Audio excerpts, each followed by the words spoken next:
Good evening friends. അപ്പോൾ ഇന്നൊരു evening വ്ളോഗാട്ടോ. അപ്പോൾ ഇതാ കുളിയൊക്കെ കഴിഞ്ഞിട്ടുണ്ട്. അപ്പോൾ ഞാൻ എന്താ ഗാർഡനിലേക്ക്, നമ്മുടെ വെജിറ്റബിൾ ഗാർഡനിലേക്ക് ഒന്ന് ഇറങ്ങിയേക്കുവാണ് നമ്മുടെ ചീര കട്ട് ചെയ്യാൻ വേണ്ടി. കണ്ടോ, ഇത് ഈ ചീര കേട്ടോ. അതിൻ്റെ ഇലയൊക്കെ ചെറിയ രീതിയിൽ പുഴു ആക്രമിച്ചിട്ടുണ്ട്. അപ്പോൾ ഇതാ ഇതും കൊണ്ട് തന്നെയാവുമെന്ന് എനിക്ക് തോന്നണില്ല. അപ്പോൾ ഞാൻ ഇന്നൊരു മിക്സഡ് ചീര കറി കേട്ടോ എടുക്കണം. എന്നാ നമ്മുടെ വേലിച്ചീരയും കൂടെ എടുക്കുന്നുണ്ട്. ഇവിടെ വേലിച്ചീര നിൽക്കുന്നുണ്ട്. അപ്പോൾ നമ്മുടെ ആ ചീരയും കൊണ്ട് മാത്രം ആവില്ല. കണ്ടോ, നമ്മുടെ വേലിച്ചീര നല്ല കൂമ്പൊക്കെ വന്ന് നിൽക്കുന്നുണ്ട്. വെയിലായതുകൊണ്ട് ഇച്ചിരി ഒന്ന് അഫക്റ്റ് ചെയ്തിട്ടുണ്ട്. നമ്മുടെ തോട്ടമൊക്കെ കാലിയാവാറായി. എന്നാലും ഉള്ളതങ്ങ് നുള്ളി പറക്കി എടുക്കുക. ഇങ്ങോട്ട് അങ്ങ് മഴയൊന്നും ലാസ്റ്റ് ആയ പിന്നെ കിട്ടിയിട്ടില്ല കേട്ടോ. നമുക്ക് ചോറിൻ്റെ കൂടെ തന്നെ ഇലക്കറി കൊടുക്കണമെന്നില്ല കേട്ടോ. ദോശയോ ചപ്പാത്തിയോ ഇഡ്ഡലിയോ അങ്ങനെ എന്തുണ്ടാക്കിയാലും അതിൻ്റെ കൂടെ അങ്ങ് പിള്ളേരുടെ ഇഷ്ടത്തിനനുസരിച്ച് കൊടുക്കണം. നമ്മുടെ ബോഡിയിലെ ഈ ഇറച്ചി മീനൊക്കെ ദഹിപ്പിക്കാൻ എടുക്കണതിൻ്റെ പകുതി കലോറി മതി നമ്മുടെ ഈ ഇലവർഗ്ഗങ്ങളൊക്കെ ദഹിപ്പിക്കാൻ. അപ്പോൾ അതാണ് നമ്മുടെ ശരീരത്തിന് കൂടുതൽ നല്ലത്. നമ്മുടെ മത്സ്യമാംസ്യമൊന്നും കൊള്ളില്ല എന്നല്ല, എന്നാലും ഇതാണ് നമ്മുടെ ശരീരത്തിനും കണ്ണിനും എല്ലാം നല്ലത് കേട്ടോ.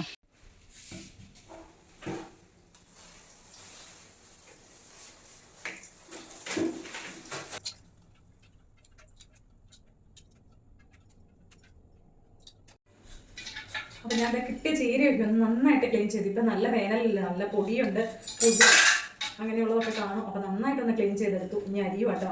അപ്പോൾ നമുക്ക് ഇങ്ങനെ ഇപ്പം ഞാൻ ചീര തോരൻ ഉണ്ടാക്കാൻ വേണ്ടിയല്ലേ ആണേ. അപ്പം ചീര തോരനൊന്നും കൂട്ടില്ലാത്ത പിള്ളേർക്ക് ഒരു കഴിക്കാനുള്ളൊരു അടിപൊളി ട്രിപ്പും കൂടെ ഞാൻ പറഞ്ഞു തരാം കേട്ടോ. അപ്പോൾ അതിന് വേണ്ടിയാണ് ഞാൻ മെയിനായിട്ട് വന്നത്. നമ്മുടെ ഇലക്കറിയൊക്കെ നല്ലതല്ലേ, മക്കൾക്കൊക്കെ നല്ലതാണ്, കണ്ണിന് ഓടിക്കും. ഇത് പൊന്നൂസ് ഇവിടെ നോക്കി നിൽക്കുന്നുണ്ട് കേട്ടോ. ഞാൻ ചീരയൊക്കെ എറിയണം അല്ലേ പൊന്നൂസേ? പൊന്നൂസിന് ഇഷ്ടമല്ലേ ഇലക്കറി? അപ്പം എങ്ങനെയാന്ന് വെച്ചാൽ നമ്മൾ പുട്ടൊക്കെ ഉണ്ടാക്കൂലേ, പുട്ടൊക്കെ പുഴുങ്ങുമ്പോൾ നമ്മൾ ഓൾറെഡി ചീര തോരനായിട്ട് ഉണ്ടാക്കിയിട്ട് ഇതങ്ങ് നന്നായിട്ട് ആ പൊടിയിലേക്ക് മിക്സ് ചെയ്യണം. മുളകൊന്നും ഇടരുത് കേട്ടോ. മുളകൊക്കെ കഴിക്കണം, എരിവൊക്കെ കഴിക്കണ പിള്ളേരാണെങ്കിൽ കുഴപ്പമില്ല, അല്ലെങ്കിൽ മുളകൊന്നും ഇടരുത്. ഇതങ്ങ് മിക്സ് ചെയ്യണം. എന്നിട്ട് പുട്ട് പുഴുങ്ങണ പോലെ അങ്ങ് പുഴുങ്ങി കൊടുക്കണം. അപ്പം നല്ല കളർഫുള്ളൊക്കെ ആയിട്ടിരിക്കും. പിള്ളേർക്ക് കഴിക്കാനും ഒരു നല്ല ഇൻട്രസ്റ്റ് ആയിരിക്കും. പിന്നെ ഈ ബീറ്റ്റൂട്ട്, ക്യാരറ്റ് അങ്ങനെയൊക്കെ കഴിക്കില്ലാത്ത വെജിറ്റബിൾസ് കഴിക്കില്ലാത്ത പിള്ളേരില്ലേ, അപ്പം അവരെയാണ് ഞാൻ മെയിനായിട്ട് പറയുന്നത്. അപ്പം ഈ ബീറ്റ്റൂട്ടൊക്കെ ആണെങ്കിൽ തന്നെ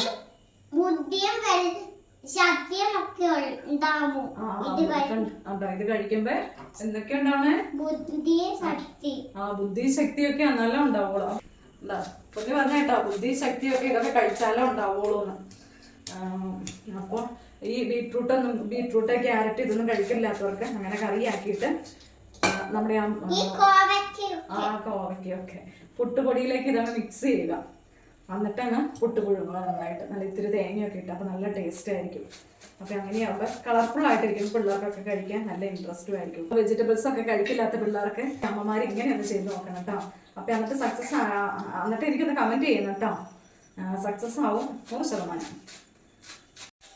ഈ തോരൻ വെക്കണം ഞാൻ കാണിക്കണില്ല, എല്ലാവർക്കും അറിയാലോ അല്ലേ. അപ്പം അങ്ങനെ ഉണ്ടാക്കുമ്പോൾ ഒരു മുട്ടയും കൂടെ കുക്കായി വരുമ്പോൾ ആയി കഴിയുമ്പോൾ ഒരു മുട്ടയും കൂടെ കുത്തി ഒഴിച്ച് അതങ്ങ് നന്നായിട്ടൊന്ന് മിക്സ് ചെയ്യുക. അപ്പോൾ നല്ല ടേസ്റ്റാണ്, നല്ല ഹെൽത്തിയാണ്. ഓൾറെഡി ഇലക്കറി ഹെൽത്തിയാണ്, പക്ഷെ അതും കൂടെ ചെയ്യുമ്പോൾ ആ മുട്ടയുടെ ഗുണം കൂടെ കിട്ടും. പിള്ളേർക്കൊക്കെ മുട്ടയൊക്കെ കാണുമ്പോൾ കഴിക്കാൻ ഇഷ്ടമാവും. അപ്പം ചീരക്കറി കൂട്ടില്ലാത്ത പിള്ളേർക്ക് ആ രീതിയിൽ കറിയായിട്ട് തന്നെ ഇഷ്ടപ്പെടും കേട്ടോ. ഈ ഒരു കാര്യം എന്ന് പറഞ്ഞാൽ മുട്ടയുടെ കാര്യം പറഞ്ഞപ്പോൾ ഓർമ്മ, ഇപ്പം ഈ വേനൽക്കാലത്ത് മുട്ട കടയിൽ നിന്ന് വാങ്ങിക്കുന്ന എല്ലാ മുട്ടയുണ്ടല്ലോ, പിന്നെ പോയ മുട്ടകളാണ്. അപ്പം ഇത് ഈ നല്ലതാണോ ചീത്തയാണോ എന്ന് നോക്കാൻ എനിക്ക് അറിയത്തില്ല കേട്ടോ. അപ്പം അതെങ്ങനെയാണെന്ന് അറിയാവുന്നവരൊന്ന് കമൻറ്റ് ചെയ്യണേ. അപ്പോൾ ഓക്കെ, ബൈ ബൈ.